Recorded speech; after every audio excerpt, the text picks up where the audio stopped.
Telling the Truth in the Dark, Part 3. Now I remember why I referenced my father and his natural acting ability. I was about to head in the direction of what's inherited, what propensities we possess, inherited from our parents. I suppose I'm developing a rationale for how it is that I have come to be a role player in the life of somebody else, all the while believing up until this point that I was in the midst of an ongoing, developing, nurturing, authentic, mutually accepted relationship with another person. You know how necessity brings things out in us that we are sometimes surprised to discover. Crisis, for example. Unexpected crisis moments in life, like my mother's terminal diagnosis, to name one, taught me that I possess certain traits that even I, let alone my mother and others around me, would not have ascribed to me.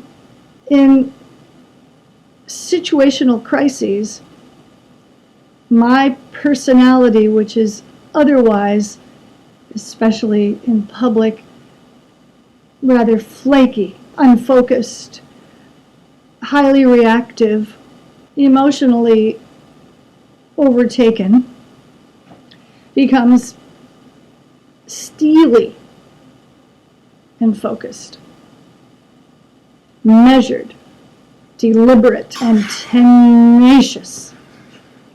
In short, I transform in crises situations, responding to the demand of the situation.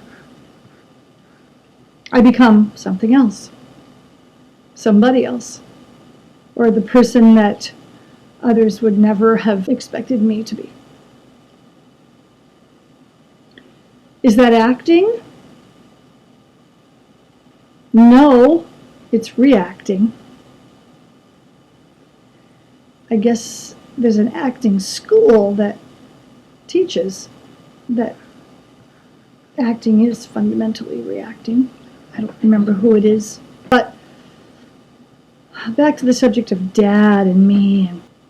So I guess my personality is plastic enough to flex into the role that somebody needs me to play.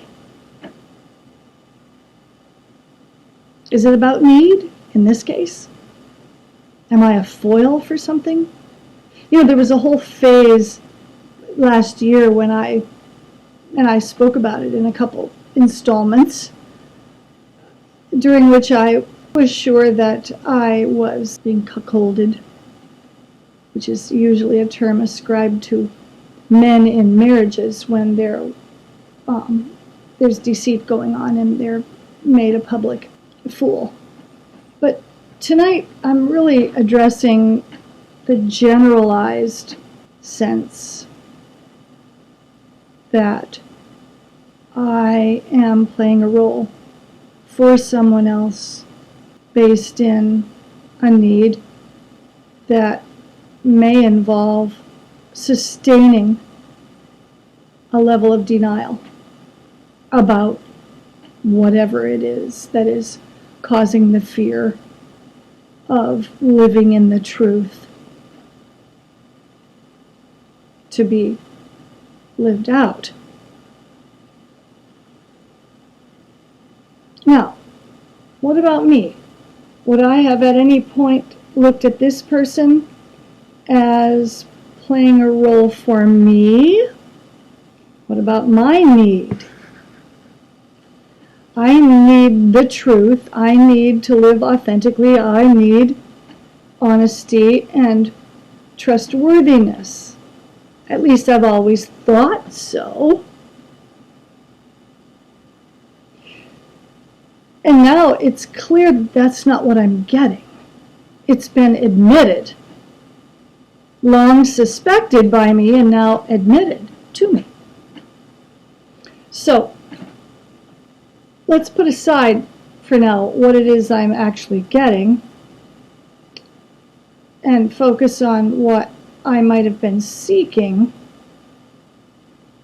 and how this other person might be fulfilling a role that I've created for him to play. I need to love.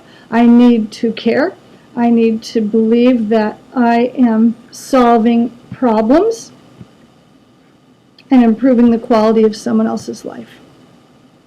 First identifying problems and then using creative energy to arrive at possible solutions to perceived problems, with the goal in mind to improve the quality of the other person's life. Therefore, in so doing, to have contributed something positive in that person's life, and therefore experience for myself a feeling of worth. That my life on this planet is worth something because I have improved the quality of someone else's. So to that end, have I done that here? Am I improving the quality of the other person's life?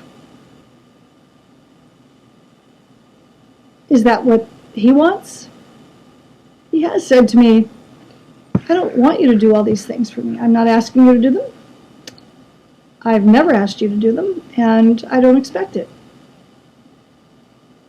Sometimes I've been told that I'm controlling, that I am not giving him choices. I'm making the choices for him. I'm treating him like a child. Do I need a child? Do I need to parent a child to feel whole? Maybe you already know that answer. Maybe you're laughing at me. People do. You might be one of them. It might surprise you to know that I don't care. It's so familiar to me being laughed at that I've grown to expect it. You rehearse something enough times and it kind of becomes mundane. It loses its affect over you. Sorry to disappoint you.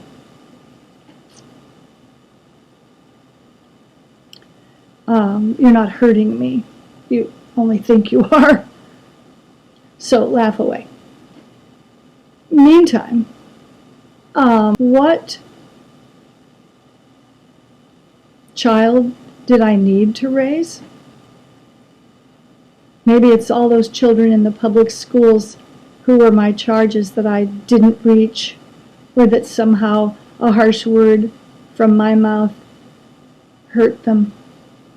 A moment of exasperation which burst out of me in the final 5 years, because it was during those years that I was not the person I had been for the previous 20, nor had I been able to even retrieve that person.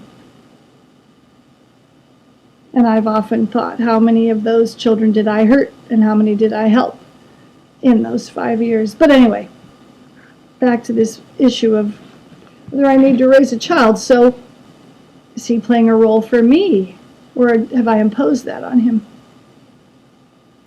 And is that what people call intimate relationship in the 21st century?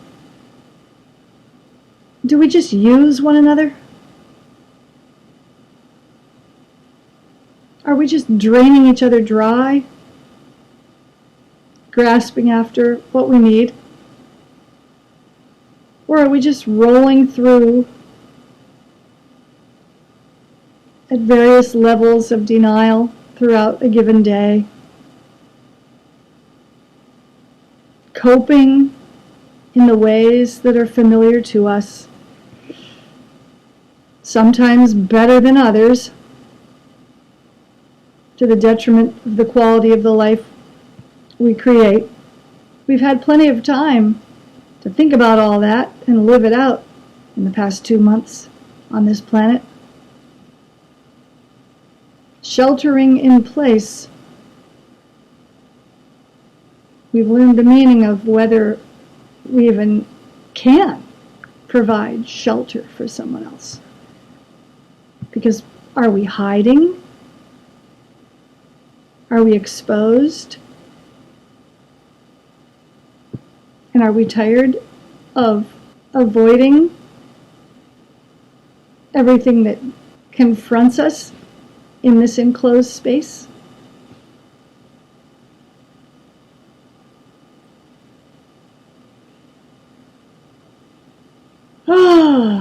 All our truths are being revealed. Whether we want them to be or not, and they create problems. Life is a problem for which living provides solutions if we are ready to take the lesson, said the teacher, retired. Or is this just a retread? And are you tired of hearing it at 3 a.m.?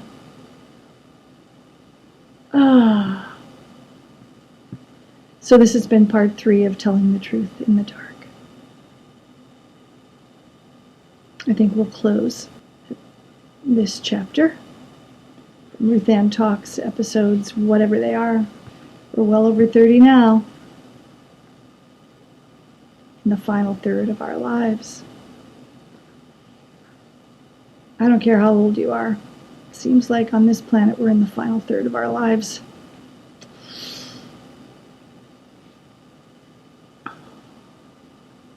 Lay hold of what you know to be true. Seek that which is true. And tell the truth.